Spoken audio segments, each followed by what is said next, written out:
বাবা ওঠো।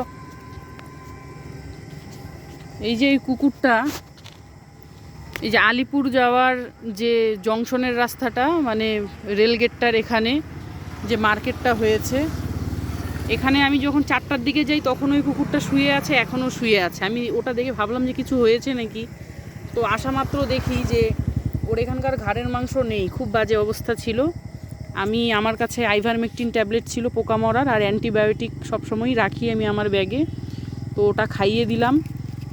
তো কুকুরটা এতটাই লক্ষ্মী, খেলো, ওষুধ খেলো। আর এখানেই এক দাদার দোকানে, চপের দাদার দোকানে আর ওই বিস্কুটের দাদার দোকানে বলে দিলাম, ওষুধও দিয়ে দিলাম। বাড়িটা যেহেতু আমার কোচবিহার, আলিপুরে আসা তো সম্ভব না।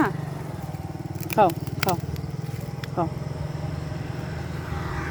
আলিপুরে আসা তো সম্ভব না, তাই এখানে ওষুধ দিয়ে দিলাম যেন ওরা যেন একটু খাওয়ায় ওটার জন্য।